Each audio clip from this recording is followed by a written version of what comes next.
मेरे प्रिय विद्यार्थियों, आज हम लोग स्वर संधि की अंतिम संधि आपका अयाति संधि पढ़ रहे हैं। ठीक है।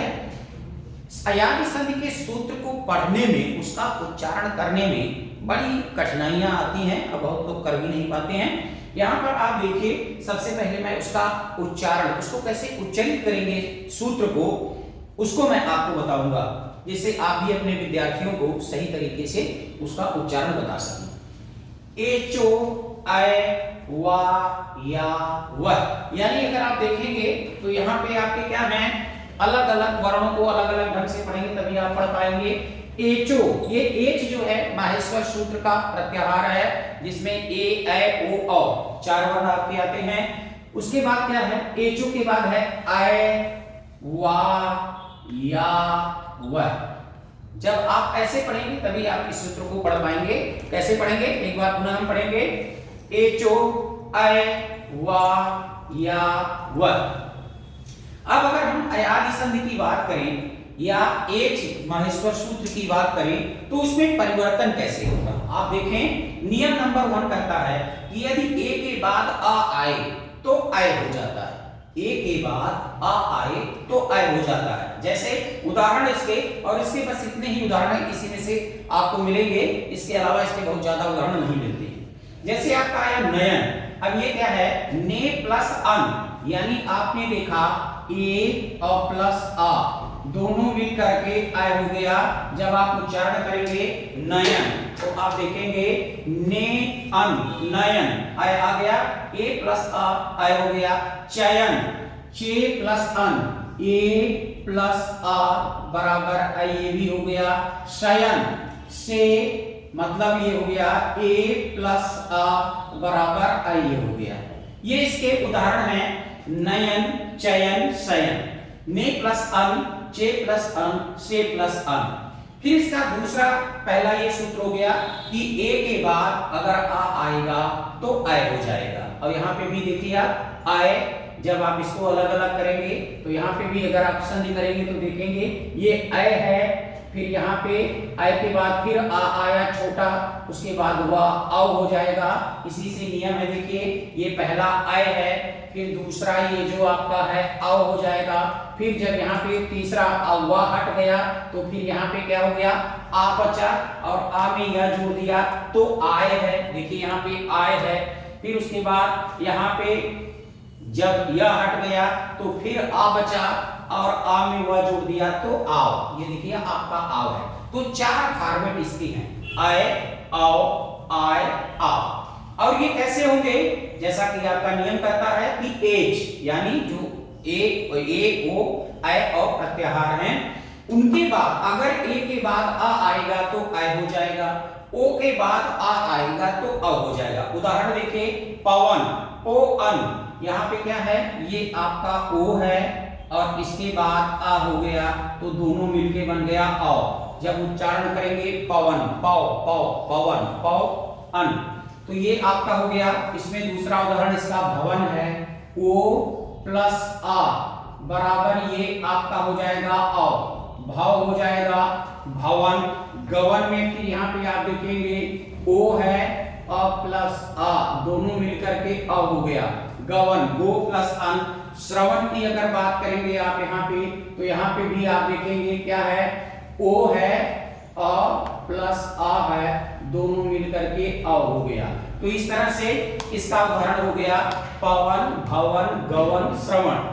यानी ओ अन पवन, गो अन भवन, गो अन गवन और श्रो अन श्रवण। फिर आपका ये आता है, तीसरा नियम कहता है कि यदि ऐ के बाद आ आएगा तो आय हो जाएगा।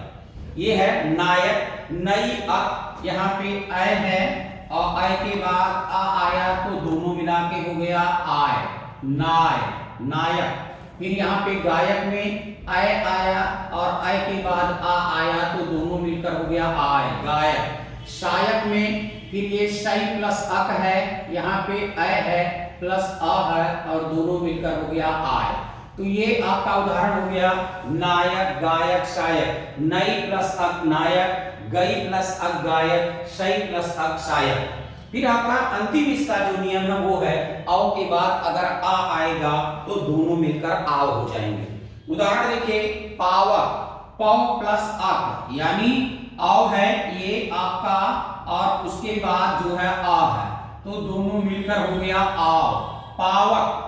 फिर इसके बाद आ गया धावक, यहां पे देखिए औ धाव प्लस अक, औ प्लस आ बराबर हो गया आव। फिर है श्रावक, श्रव प्लस अक, यानी औ प्लस आ बराबर हो गया आव, श्रावक। फिर इसका चौथा उदाहरण है भाव, भाव प्लस उक, ये औ है और प्लस उ दोनों मिल करके हो जाएगा, अगर आप दोनों मिलाएंगे तो क्या हो जाएगा आओ, भाव, तो हो जाएगा आओ।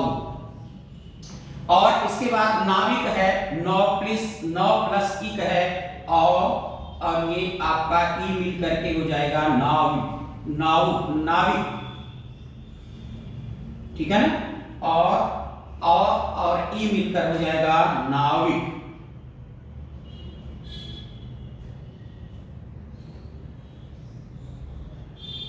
ये हो जाएगा अविक,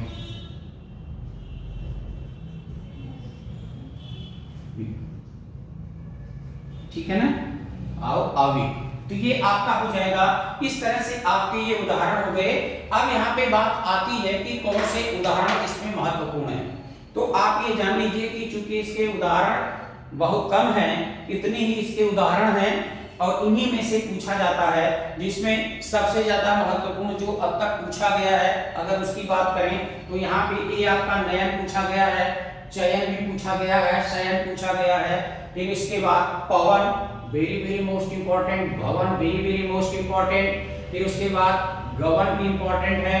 यहाँ पर आप आएंगे तो नायक पूछा गया है, गायक पूछा गया है और शायक भी पूछा गया है। यहाँ पे आप आएंगे तो पावक भी पूछा गया है और धावक भी पूछा गया है। यहाँ पे अगर आप आएंगे तो ये नाविक भी पूछा गया है और भावुक भी पूछा गया है। ये आपके महत्वपूर्ण उदाहरण हैं।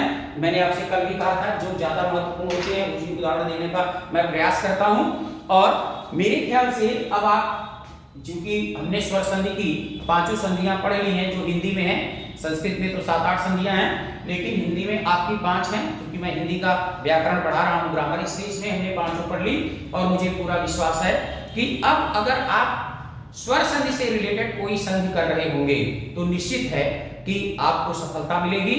और इसी शुभकामना के साथ और इस बात की शुभकामना के साथ मैं एक बात और कहना चाहता हूं कि कोई भी आपका सुझाव या सलाह है तो उसे आप मुझ तक प्रेषित करने का प्रयास करें, जिससे मैं और सुधार कर सकूं।